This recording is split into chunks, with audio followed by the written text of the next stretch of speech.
In today's video, we're diving into 5 stories of people who got eaten alive while taking selfies with animals. From a wilderness therapist mauled by a cougar in Montana to a Florida man dragged under by a hidden alligator. But first we begin in Brazil's Pantanal wetlands, where a birdwatching trip turned deadly the moment one man stepped over the line to snap a photo with a jaguar. It was August 17, 2015. The air in the southern Pantanal was thick with heat and insects, the late dry season afternoon pressing on the wetlands. The river moved slowly past banks lined with half-submerged logs and tangles of brush. For hours, birds had called from the canopy, and a sense of quiet curiosity filled the group. But just across the water, lying low in the shadows, something watched and waited. Andre Ribeiro was a 34-year-old chemical technician from Sao Paulo who had taken the trip as a break from his demanding job. His friends described him as restless during vacations, often turning calm outings into something more intense.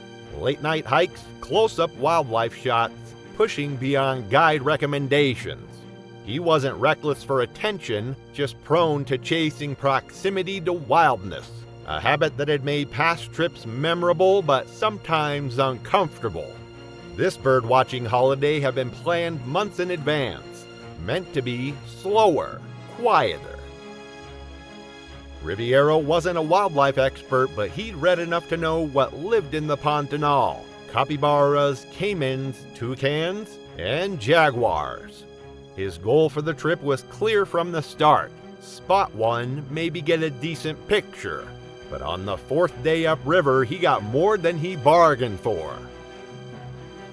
When their boat guide pointed out a young adult jaguar lying across the water, motionless on a sandbar and partially hidden by grass, Ribeiro didn't hesitate. He announced his intention to get closer. The guide told him no. So did one of the others. But the cat wasn't moving. It would have helped him to know that jaguars are the largest cats in the Americas, with adult males in the Pantanal averaging over 220 pounds and capable of delivering a bite force exceeding 1,500 pounds per square inch, enough to crush bone and pierce skulls. Though primarily ambush hunters, they are highly territorial and respond aggressively when approached on foot. The opposite riverbank was quiet. It was here, roughly 80 feet from the jaguar's resting place, that Ribeiro knelt with his phone. Behind him, the big cat remained still, but the tip of its tail flicked, a subtle instinctive signal of rising focus or agitation. He spoke softly to his friend, took one photo, then another, this time with his back turned. According to the guide, the jaguar's breathing changed. The head lifted slightly, shoulders tensed. The shift in posture signals a predator preparing to act. In the wild, these signals warn other animals of imminent danger, but humans often misinterpret them as curiosity or mild interest. The guide warned again, louder now, shouting that it was standing. Ribeiro's friend stepped back, uncertain, but Ribeiro stayed crouched, aiming for one more shot. Then the cat moved. No snarl, no bluff. It took a silent step, then another, then charged. The jaguar's paws kicked up dust as it closed the gap with shocking speed. Ribeiro turned, but too late. The cat struck mid-leap, forelimbs outstretched, claws raking deep across his chest and shoulder as it drove him to the ground. Witnesses said he hit hard, flat on his back, the phone skidding toward the river as he screamed once, short and sharp. The jaguar clamped its jaws around the base of his neck and shook violently, tearing muscle from spine with a wet crack. The guide screamed and raised his rifle, but firing would have risked hitting both. Blood pulsed onto the sand as the cat adjusted its grip, briefly releasing to bite again, lower, crushing the windpipe. The friend ran. The guide hesitated, then fired a warning shot skyward, the sound echoing uselessly across the water. The shot startled birds into flight but didn't slow the jaguar. It dragged Ribeiro by the shoulders, limp now into the edge of the forest. The dragging left a gouged trail through dry leaves and soft mud, broken by occasional drops of blood. The entire encounter, from charge to disappearance into the underbrush, lasted less than 60 seconds. Authorities from the Mato Grosso State Environmental Agency were contacted by the guide via satellite phone and arrived 5 hours later by boat, delayed by low river levels, dense vegetation, and the need to coordinate with a nearby conservation station. Tranquilizers were deployed to secure the area before searchers entered the brush. They found Ribeiro's body roughly 200 feet from the river, partially covered in disturbed soil and leaves, an instinctive cache by the jaguar. His face and chest showed deep punctures. Death had been nearly instantaneous from cervical spine trauma. The funeral was held 4 days later in Sao Paulo, attended by immediate family and a few co-workers. A closed casket was used, and the service remained quiet, with no press or public statement from the family. No charges were filed against the guide. Officials issued a brief public note reminding visitors of safety protocols in protected areas, stating that Ribeiro had ignored multiple warnings. His name appeared in 2 short regional reports and was soon overtaken by other news. We began with one man crouched beside a riverbank, trusting stillness over instinct, then shifted north to the pine-covered slopes of Montana, where a lone hiker adjusted her camera, unaware that something above her had already decided to strike. It was October 21st, 2014. The western slopes of Lolo National Forest were quiet beneath the last light of day. At that hour, shadows pooled in the gullies, and the forest seemed to watch from the edges. Callie Mendez had been out here alone for just over an hour. Callie Mendez was a 28-year-old wilderness therapy counselor who had returned to Montana after a 2-year Peace Corps placement in the Philippines. She had taken a job with a wilderness therapy nonprofit near Missoula, counseling adolescents through hiking, backpacking, and survival challenges. Colleagues described her as calm, dependable, and passionate about guiding others through discomfort. On her days off, she preferred solitude, short day hikes, sunrises, and photography. She'd recently begun collecting fall landscape shots for a personal project. That Tuesday, she clocked out early and driven up a forest access road to a marked loop she knew well, roughly 4 miles, with a ridgeline overlook popular in autumn. She'd packed light, fleece, hiking boots, water, and her phone mounted to a small tripod. GPS ping showed her stopping near a rock cluster just after 5:30 p.m., where she spent the next 25 minutes positioning herself for photos. She wasn't far from the trail, maybe 100 feet, but elevation and brush had isolated her. She wouldn't have seen what was watching from above. The ridge behind her rose in layers of limestone and brush. Fallen pine needles covered the trail, making each step silent. Somewhere above, a male cougar, later measured at 122 pounds, moved quietly through the shadows. Earlier that day, 2 backcountry hikers had seen the same cat farther east, near a drainage trail. They'd reported it casually to a ranger they passed, but no formal alert had gone out. With no warning signs at the trailhead, Mendez had no reason to suspect danger. Mountain lions are solitary ambush predators found throughout western North America, with adult males weighing up to 220 pounds and possessing incredible strength and agility. Their massive paws are equipped with retractable claws over 2 inches long, designed to grip and tear flesh.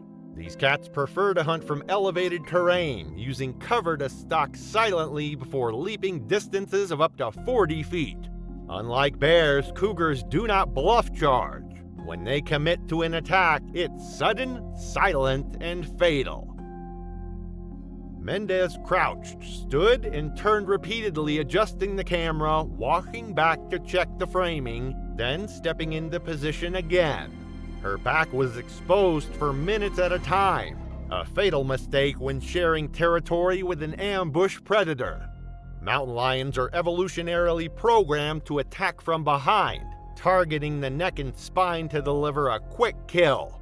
The repeated exposure of her back and neck would have triggered every predatory instinct the cougar possessed. Roughly 650 feet uphill, a retired Forest Service employee named Jerry Hooper had stopped to watch the light change. He later told investigators he noticed the animal before he noticed her. He described seeing it crouched low but moving closer, downhill and slow, before it disappeared over the edge. The attack happened silent at first. Hooper saw the cougar leap a clean, fast arc from above the rocks and land hard on Mendez's back. She screamed once, but the sound was cut off almost instantly as the animal clamped its jaws around the back of her neck. Hooper described the cat's legs digging in as it bit down again, lower this time, around the base of her skull, its body jerking violently as it tried to subdue her. Her limbs kicked wildly at first, then slowed as the cougar dragged her off the boulder into a gully below, gripping with claws and repeatedly adjusting its bite. Hooper ran down slow, but steep ground and brush slowed him. By the time he reached the area, the cat had backed away into shadow, and Mendez was motionless. Her body lay twisted between rocks, eyes open. According to the autopsy, the impact had fractured her skull and broken ribs. Deep claw marks crossed her shoulders and side. There was no sign she had fought back. The attack had been too swift and devastating for any defensive response. Authorities arrived after nightfall, following Hooper's call. Mendez's GPS and Hooper's account narrowed the search area. Her body was recovered around 9 p.m. and transported under Forest Service escort to Missoula. Wildlife officers spent the next 2 days tracking the cat, using scent dogs and trail cameras. It was located on October 23rd and euthanized after confirmation by scat and paw print analysis. Mendez's employer held a small memorial at the therapy center that weekend. Several clients spoke, as did her former Peace Corps supervisor. Her family, originally from Colorado, declined interviews and requested privacy. Authorities released a formal incident report the following week, urging hikers to remain vigilant even on well-marked trails and announcing updated signage at 10 regional trailheads. In coordination with state wildlife officials, they also implemented a targeted educational campaign about predator encounters for wilderness therapy groups operating in the area. One moment Mendez was alone on a quiet trail, then disaster struck. 2 years later, on a humid Florida evening, a man waded out past the cypress roots, laughing, just seconds before the water erupted. It was June 11, 2016. The light over Lake George had softened to orange by early evening, bouncing off still water and thick cypress trunks. In the background, laughter drifted from a small group gathered near the dock of a public RV campsite. Coolers open, grills cooling, a Bluetooth speaker humming low. The mood was relaxed, almost dull from heat and beer. Then the water moved, slow and gliding, dark against the surface. Deshaun Carter was a 36-year-old HVAC contractor from Daytona Beach. Known for his easygoing attitude and big weekend barbecues, he was the one cousin everyone called to fix a unit or help move furniture. He'd taken the weekend off to join a birthday gathering for his younger cousin at a rented RV site on the western shore of Lake George. They'd been there since Friday, fishing, drinking, and waiting along the boat ramp. Around nighttime, a juvenile alligator passed along the edge of the reeds. It wasn't large, maybe 6 or 7 feet, but it cut a noticeable wake. Someone joked it looked close. Carter turned to the group, announcing he could get a shot with it like it was a statue, and started wading out, shoes off, phone in hand. His cousin Jamal warned him to stop. So did two others. Carter waved them off, insisting it wasn't even looking at him. The gator submerged. What Carter likely didn't fully appreciate was that American alligators are ambush predators. Males grow up to 15 feet long and weigh over 1,000 pounds. Their massive jaws can snap shut with a force of 3,000 pounds per square inch, enough to crush bone instantly.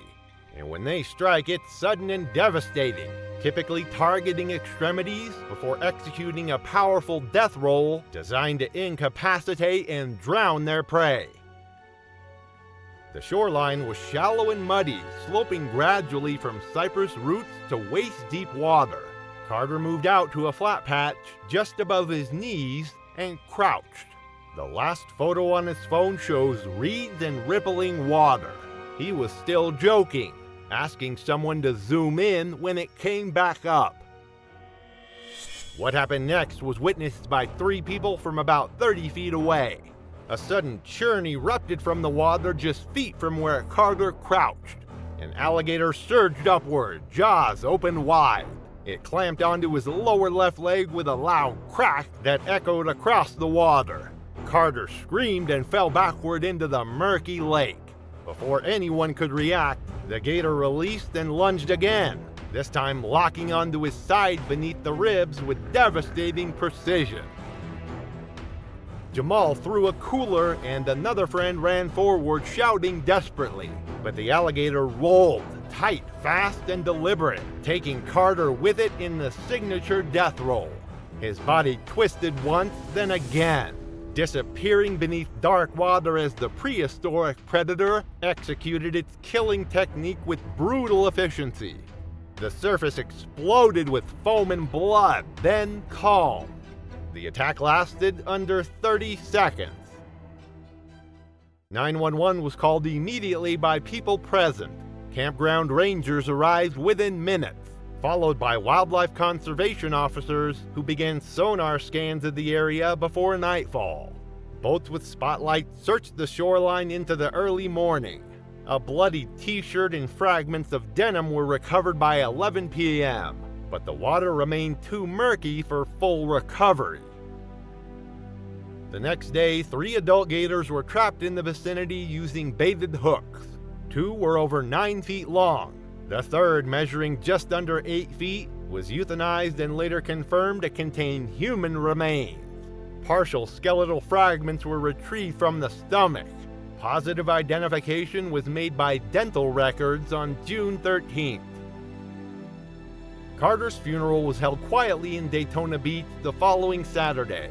The church parking lot overflowed. Friends described him as the one who always showed up, the guy who never let a family gathering go by without telling stories and cracking jokes. The family requested privacy and no interviews were given. Authorities issued a brief reminder about alligator safety, reiterating that no charges were pending and that the lake remained open. At the campsite, the only visible change was a new laminated sign nailed to the dock railing warning visitors not to enter the water due to reported alligator activity. From a still lake where one step too far ended in a death roll, the story shifts to a dusty ridge in central India, where a government surveyor paused for a photo and was torn down by something far faster than he ever expected. It was April 4th, 2013. The midday heat in the lower Satpura Hills shimmered over the dusty ridges. Wind moved in irregular gusts, stirring loose grit along the trail. Pravin Joshi, walking alone with the GPS unit in hand, paused along a narrow ridge path to check coordinates. Behind him, unseen but watching, a female sloth bear had already begun to close the distance. Pravin Joshi was a 41-year-old field officer with Maharashtra's irrigation department who had worked over a decade mapping terrain for small-scale canal and dam proposals. He was considered dependable by his supervisors, experienced with rough terrain, competent with handheld equipment, and known to travel light. Off hours, he had a hobbyist interest in wildlife photography, especially larger mammals. He often posted grainy but earnest snapshots from field assignments to his social media feed. This trip was a solo route survey, just over 6 miles, tracing potential canal sites through a remote corner of the Satpura Range. His field notes later confirm he had completed 2 of his 5 checkpoints and was between designated trails when the attack occurred. GPS logs showed a deviation, likely a shortcut along a ridge linking 2 valleys. At 1:17 p.m., a forest ranger posted 330 feet down slope spotted him pausing by a rock outcrop and raising his phone. Joshi likely believed he had a safe vantage point. In the near distance below, a sloth bear and 2 cubs moved through scrub, mostly hidden from his view. Sloth bears are among Asia's most aggressive bear species, averaging 5 to 6 feet in length and weighing up to 300 pounds. Their massive claws, designed for tearing apart termite mounds, can grow up to 3 inches long and are capable of inflicting devastating wounds. Female bears with cubs are particularly dangerous, as their maternal instinct to protect their young overrides any natural caution. Defensive encounters often result in severe head and facial injuries, as sloth bears typically target the face and skull of perceived threats. The terrain around Joshi was dry, with scattered boulders and sparse undergrowth, typical of the early summer transition. Trees thinned toward the ridge, and visibility was reduced by uneven rock and the steep fall-off on one side. Bears in this region are active during the day, especially females with cubs. The ranger stationed to monitor illegal woodcutting in the valley saw the bear rise briefly from behind brush before beginning its charge. He shouted desperately, but Joshi did not appear to hear the warning. The ranger fired a warning shot into the air as the bear charged, but it kept going. By the time Joshi reacted, the bear had already covered most of the slope, estimated at 200 feet in under 10 seconds. Joshi turned just as the animal crested the ridge with terrifying speed. The first contact was a swipe, heavy and fast, striking the left side of Joshi's face with devastating force. He dropped the phone and staggered sideways into the dust. The bear was on him instantly, clawing at his head, neck, and arms with its massive 3-inch claws. Joshi rolled and tried to protect his face, but the bear bit through his forearm and struck again at the base of his skull. The witness described rapid, chaotic movement, dust thrown into the air, Joshi's legs kicking, the bear rising and dropping as it mauled repeatedly with brutal efficiency. A second shot was fired by the ranger, closer this time, but it did nothing. Only after a third shot cracked through the air did the bear finally hesitate, lift its head, and bolt downhill with the cubs. The entire event ended in a minute. By the time the ranger reached the site, Joshi was unresponsive. His shirt was shredded and the ground soaked in blood. Multiple lacerations exposed bone, and his jaw and eye socket were crushed beyond recognition. He showed no signs of breathing. A Forest Service team called in by the ranger recovered the body just after 5 p.m., using a makeshift stretcher and pack mule support. His equipment, GPS unit, phone, notebook, was collected nearby, covered in dust and blood. The final photo on his device was unclear but showed the trail curving into scrub, with a black shape barely visible in the distance. The phone had been cracked in the fall but remained functional. The official report confirmed Joshi had deviated from his assigned path without informing local rangers. While he had appropriate field permissions, his detour placed him within a known wildlife corridor during cub rearing season.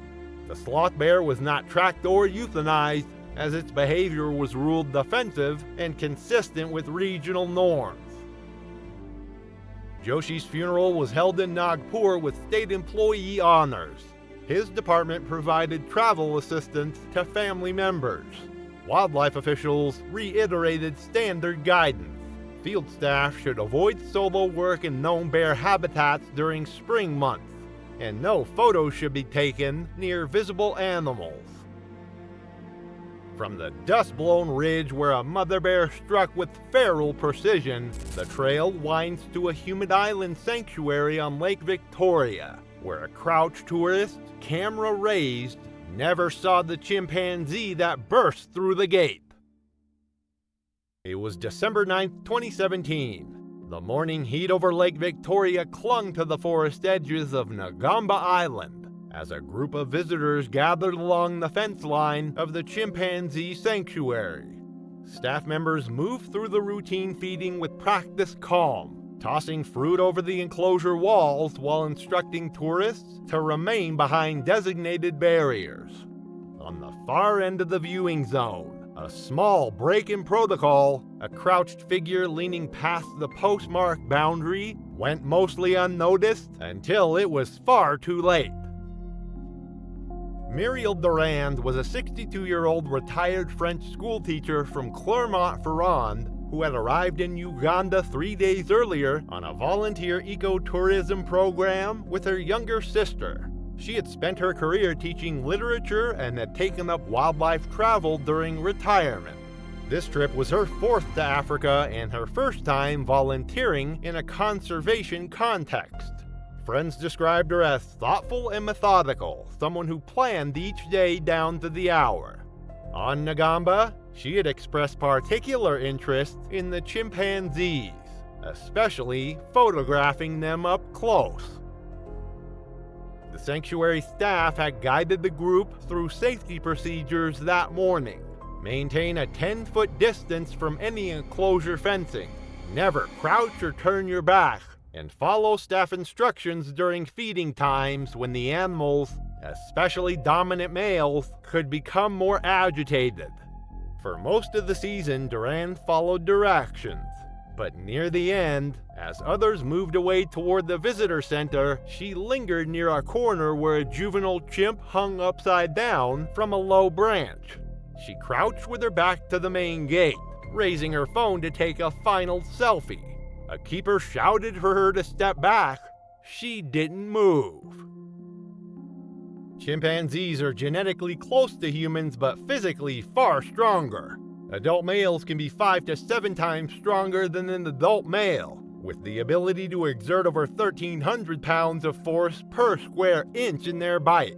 They are territorial and hierarchical creatures, with dominant individuals prone to explosive aggression, particularly during feeding periods or perceived intrusions.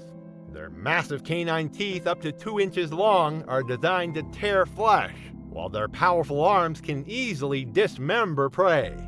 Though rare, chimpanzee attacks on humans, especially in sanctuary or captivity settings, have been documented to result in severe facial trauma, limb injuries, and dismemberment due to their method of attacking the face and extremities. The adult male involved in this incident, nicknamed Kusa, had recently asserted dominance within the group and had shown food-aggressive behavior in previous weeks. On that morning, a secondary enclosure gate used by the keepers to pass food trays was not fully latched. During the commotion of the feeding, Kusa slipped through unnoticed. No one saw him approach until he was already outside the enclosure. He sprinted directly toward Durand with terrifying speed. Her sister and 2 staff members yelled in alarm, but the distance between them was too great. Kusa grabbed Durand from behind and yanked her backward by the shoulder of her shirt, dragging her several feet across the dirt toward the fence line with devastating force. She screamed once. Within seconds, 2 more chimps, Juveniles by size but still incredibly powerful followed through the open gate. What followed lasted under 10 seconds, but would haunt witnesses for the rest of their lives. One chimp seized her forearm and bit through the flesh at the elbow with bone-crushing force. Another clawed at her face with razor-sharp nails. Kusa stood over her, striking downward repeatedly with both fists and biting at the side of her head with his massive canines. A keeper attempted to intervene with a water hose and loud banging on the gate panel, but was knocked off balance by one of the juveniles and forced to retreat. Duran's sister, in shock, stood just outside the viewing zone and later described an eruption of screaming and movement, like watching a group turn into something else entirely.